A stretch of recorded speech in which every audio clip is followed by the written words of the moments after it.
Now, once he got on, did he ever reach back to you? Yeah, Jay had me come and do Summer Jam with him one year. I think that was the time when I went in the studio and did a song together. And then them little dudes. Outlaws. Yeah. Outlaws. They came, like, as soon as we got there, they came up to Pac talking about, yo, Lauryn Hill dissed you, Mobb Deep. Big Daddy Kane just dropped a bomb about Jay-Z and Tupac that nobody saw coming.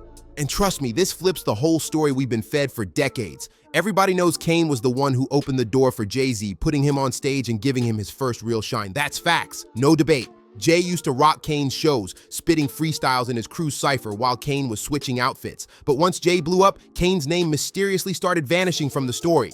Now here's where it gets even crazier. Kane's new comments link straight back to Tupac. While Kane was giving Jay opportunities out east, Pac was out west firing warning shots, calling out the industry, calling out fake players, and yes, throwing shade directly at Jay. So the question is, what's Kane really saying here? Did Jay-Z take more than just inspiration from Kane and Pac? Did he quietly step on their legacies to build his own and never look back? Story is that Jay was gonna try to perform in Vegas, but Pac was in Vegas, and him and his dudes now. And they wasn't gonna let Jay-Z come out the hotel. They found out where Jay was at. And Jay wasn't gonna come out the hotel. He was gonna miss that performance or whatever like that. Do that concert, and Jay was scared of the motherfucker. Jay wasn't coming out that hotel until he got clear. When Jay was still just another hungry MC in the early 90s, Big Daddy Kane brought him on the Chocolate City tour. He let Jay freestyle on stage, hyping the crowd while Kane changed clothes. And this wasn't just about stage time either. Kane actually helped shop Jay-Z's demos, recording multiple tracks and sending them out to labels. But according to Kane, selling Jay wasn't easy at all. Labels flat out didn't like his style back then. Even when the labels kept passing on Jay, Kane never gave up on him. He believed Jay would grow into his style, and he was right. But here's where the story gets messy. Kane's fingerprints are all over Jay's early flow. Smooth, rapid fire, sharp but slick. Yet when Jay finally took off, his interviews, documentaries, and public image barely gave Kane more than a passing mention. In Jay's own memoir, Decoded, he admits Kane taught him pacing and stage presence, but that's it. A quick nod, no deep credit, no constant homage. Tupac, he really had an issue with Jay-Z. He really didn't like him then. Not at all. Kane noticed the silence, and so did the streets. Then the rumors started swirling. Was Jay actually dissing Kane on Do It Again, Put Your Hands Up? Jay rapped, "I've seen the same ish happen to Kane, is 3 cuts in your eyebrows trying to wild out." And everybody knew Kane's signature look was those 3 eyebrow slits, his iconic stamp from the late 80s and early 90s. The way Jay delivered that bar? Cold, dismissive. Fans swore it sounded like a slick jab at the same man who once mentored him. By the late 90s, Kane's star was fading, younger rappers were taking over, and here comes Jay, the former student, throwing lines that felt like mockery. Angie Martinez even fueled the fire, reportedly hinting on her show that it was indeed a diss. And if Pac was alive, then it would have been a whole different story.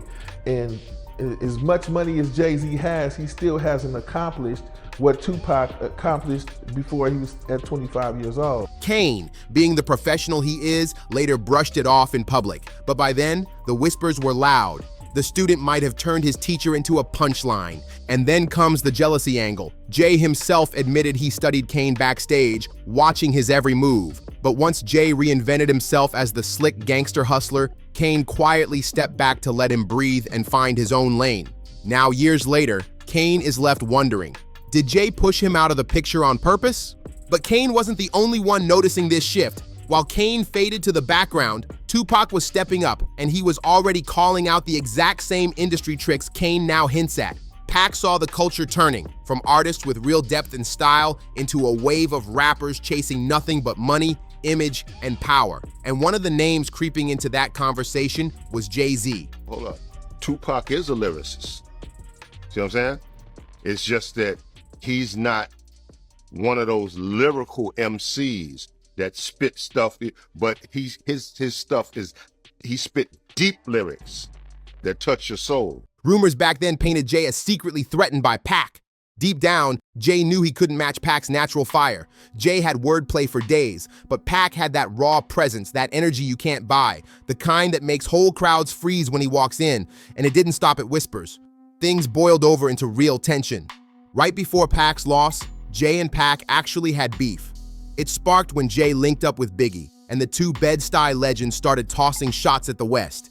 In '96, they dropped Brooklyn's Finest on Jay's debut, Reasonable Doubt, and that track lit the fuse. That track was the fuse.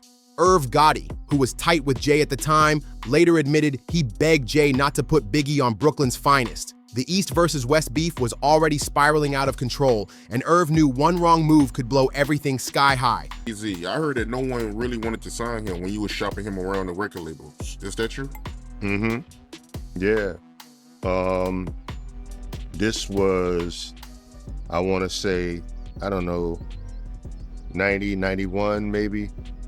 We was, Jay, we recorded some songs, probably about 4 or 5 songs on Jay-Z, and shopped them to several different record labels, and they all passed. Pac and Biggie weren't always enemies. At first, they were actually cool, but everything flipped in '94 when Pac got shot 5 times in that infamous Quad Studios robbery. Pac believed Biggie and Diddy had inside knowledge and never warned him, and that betrayal burned deep. It's something he never forgave. Biggie, for his part, swore he had nothing to do with it, but Pac wasn't buying it. After the Quad shooting, the shots stopped being bullets and started becoming bars.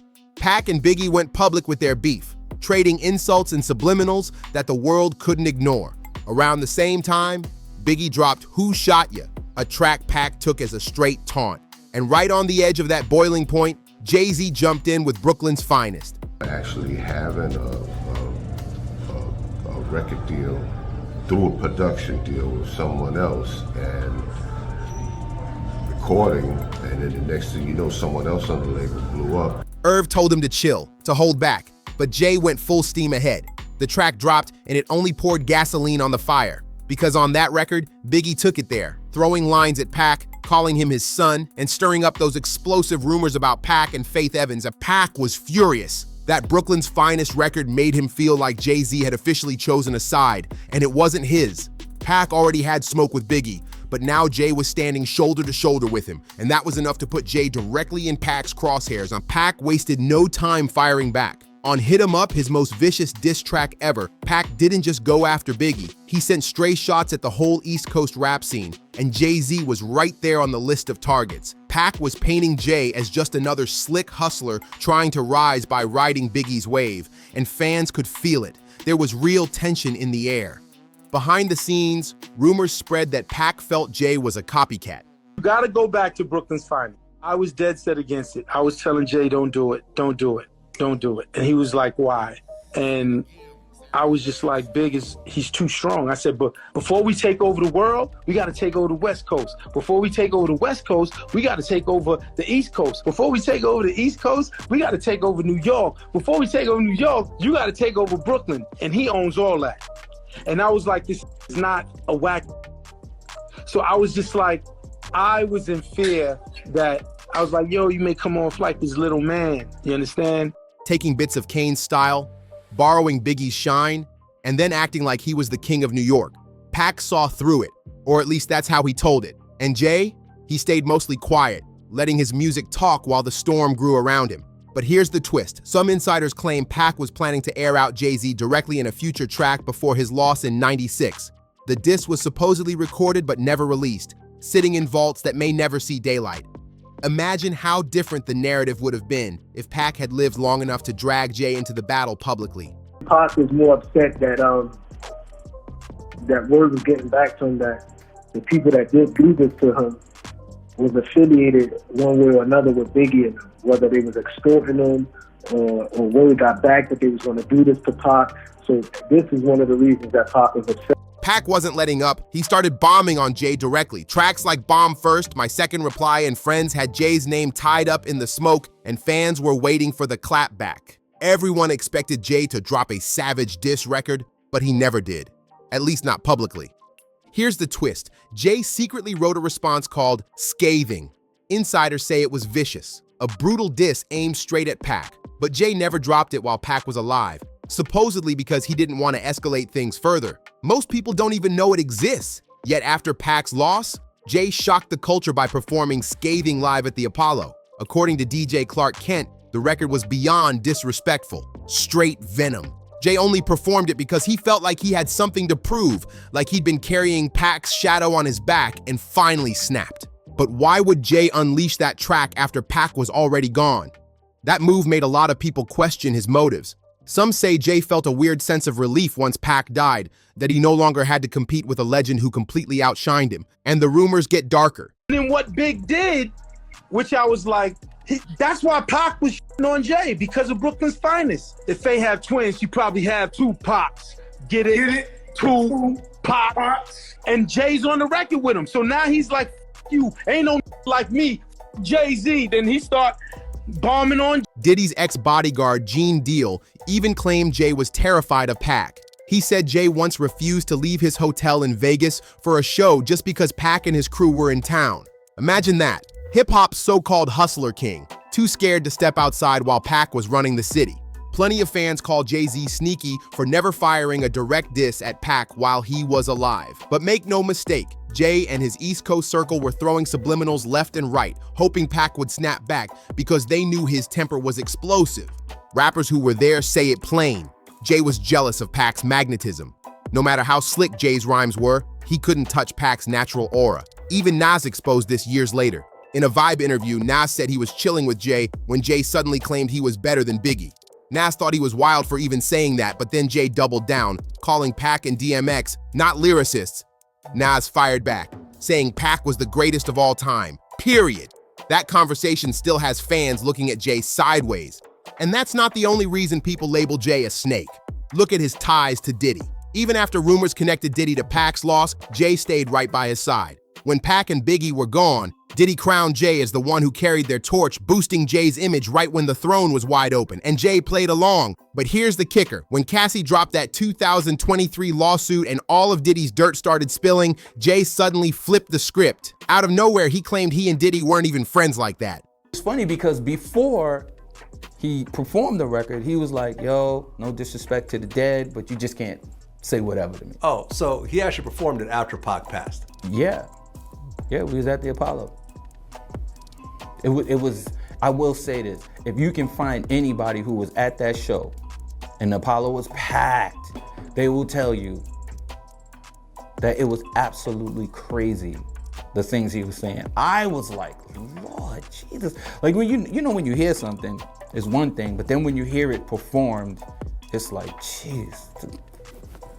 It was super. Fans saw it as classic Jay, silent when it benefits him, quick to cut ties when the heat gets too real. So what's the takeaway? Kane hinting at betrayal, Pac's warnings echoing from the grave, and Jay-Z's behind-the-scenes moves looking shadier than ever. It's at the end of the day, it paints Jay not just as a man who borrowed flows, but as someone who carefully stepped over mentors and rivals to climb his way to the top. And now, even some of his industry peers are starting to whisper louder that Jay's legacy isn't just built on talent, it's built on betrayal, jealousy, and cold calculation. But what do you think? Was Jay-Z simply playing the cutthroat game of hip-hop, or did he cross a line that can't be ignored? Did he turn his back on Big Daddy Kane once he blew up? Was his envy of Tupac the real reason for all those subliminals? Let me know in the comments, was Jay-Z a mastermind or a snake? Don't forget to like, share, and subscribe, and I'll see you on the next one.